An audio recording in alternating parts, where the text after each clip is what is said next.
Bonjour à tous, je suis Kolani, certifié Microsoft expert en Excel au sein du cabinet Tout en Excel. Et aujourd'hui, nous allons aborder le thème sur les fonctions de recherche, notamment les fonctions recherche V et recherche X. Bien avant de passer à la pratique, nous allons d'abord visualiser les arguments que demandent les différentes formules que sont recherche V et recherche X et éventuellement voir les différences qu'il pourrait y avoir. Pour cela, nous allons nous rendre dans l'onglet ou sinon le menu Formule et dans le groupe Bibliothèque de fonctions, nous allons retrouver ici la commande Insérer une fonction que nous allons actionner. Et donc nous avons cette fenêtre où nous pouvons ici rechercher la formule que l'on souhaite utiliser, si l'on la connaît déjà, ou sinon taper une brève description, c'est bien marqué, donc il suffit simplement de décrire un peu ce qu'on souhaite faire pour que Excel nous fournisse une liste de formules qui pourraient éventuellement répondre à notre besoin. Et donc ici, j'ai déjà recherche V dans la liste des dernières fonctions utilisées. Et donc, je vais double-cliquer sur cette formule et j'aurai ici une autre fenêtre qui va me présenter les différents arguments de ma formule. Et donc, vous pouvez remarquer ici qu'avec la fonction recherche V, nous avons 4 arguments à renseigner.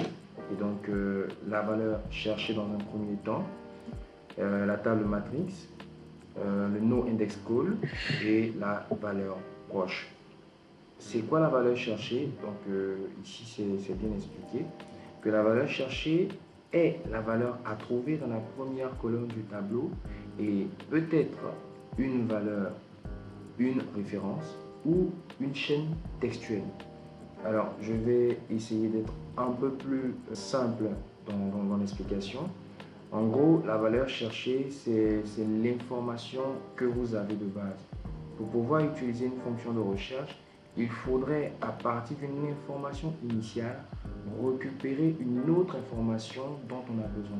Et donc, la valeur cherchée constitue cette information initiale. Cette valeur initiale est nécessaire pour le bon fonctionnement de la formule recherche V. Nous avons ensuite la table matrice. La table matrice est un tableau de texte, nombre, valeur logique, à partir duquel les données sont récupérées. L'argument table matrice peut être une plage de cellules ou le nom d'une plage.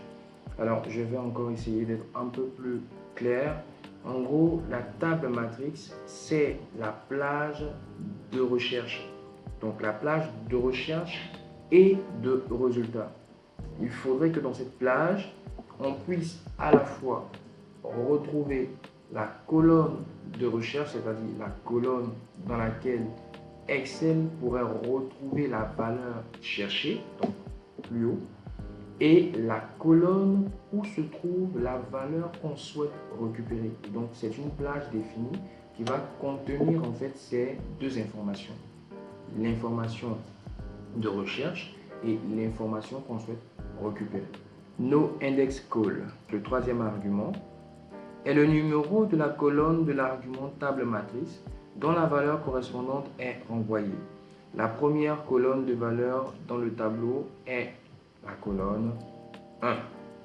Alors, pour faire simple, je dirais que le NoIndexCall, c'est seulement d'indiquer la colonne dans laquelle se trouve la valeur qu'on souhaite récupérer. Et donc si dans la table matrice qu'on a initialement, donc qu'on a précédemment sélectionné, il y a 3 colonnes, il faudrait préciser dans laquelle des 3 colonnes se trouve la valeur qu'on veut récupérer en résultat, donc la valeur dont on a besoin au final. Et donc si cette valeur se retrouve dans la 3e colonne, alors on va mentionner 3. Si cette valeur se retrouve dans la 2e colonne, on va mentionner 2. Valeur proche qui est le dernier argument de notre formule.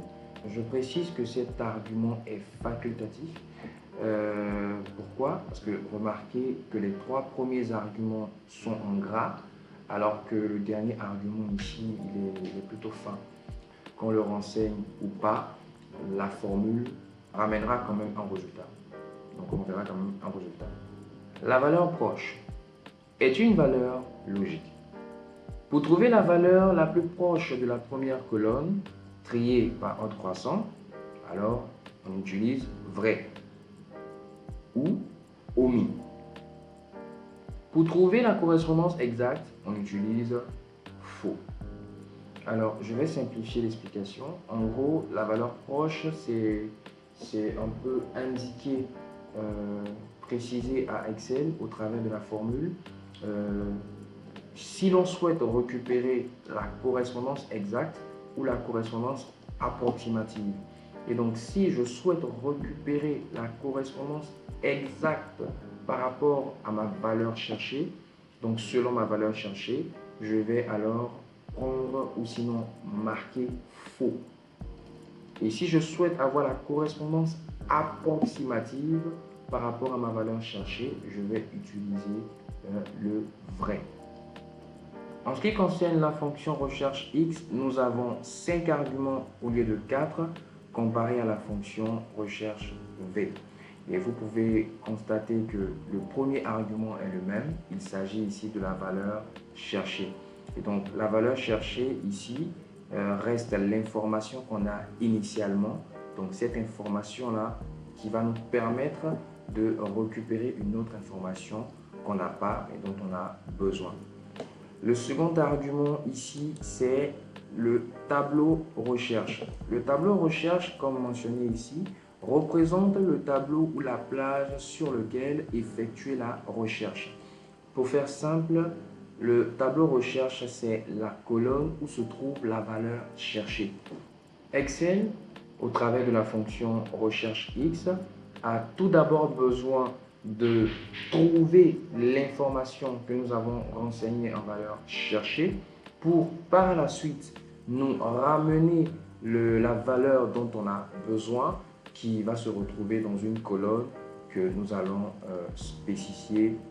Et cette colonne que nous devrions spécifier justement, c'est dans l'argument qui suit, tableau renvoyé. Alors, tableau renvoyé, comme mentionné ici, représente le tableau ou la plage à renvoyer. En gros, c'est la colonne où se trouve la valeur que l'on souhaite récupérer en résultat. Donc, l'information dont on a besoin. La colonne où se trouve l'information dont on a besoin. C'est ça, tableau renvoyé.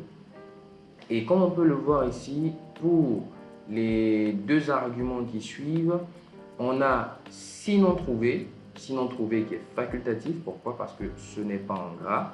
Alors, c'est un argument qui disons, constitue une nouveauté par rapport à la fonction de recherche.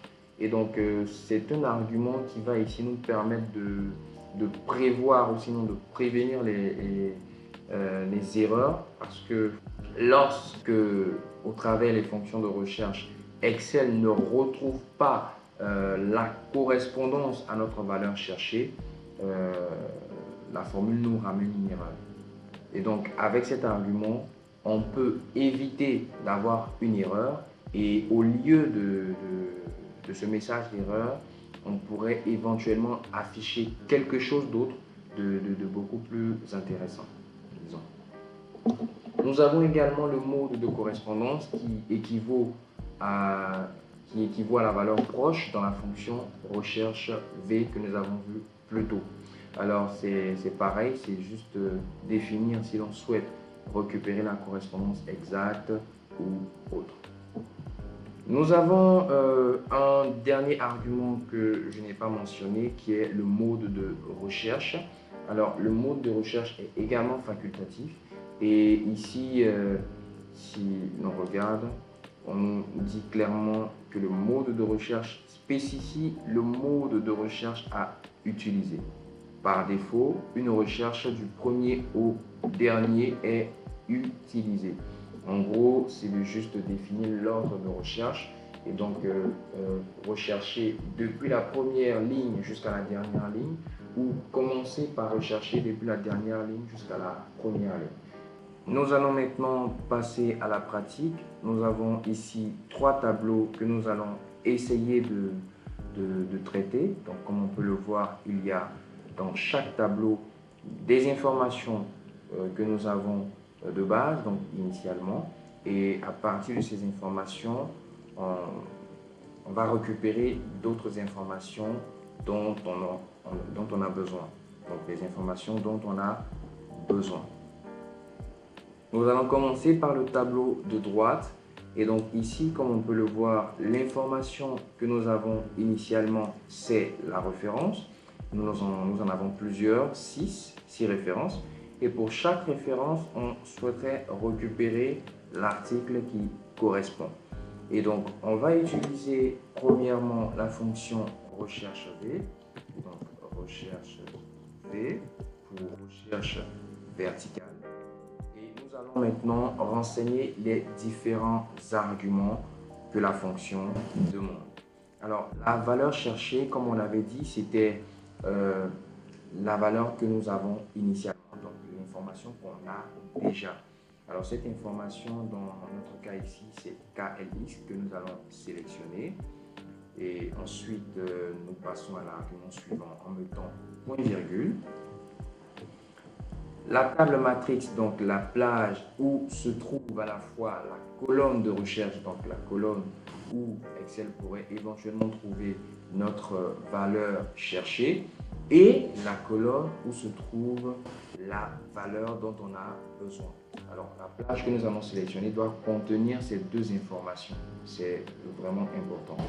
Alors, nous allons ici aller dans notre base et récupérer ces deux colonnes.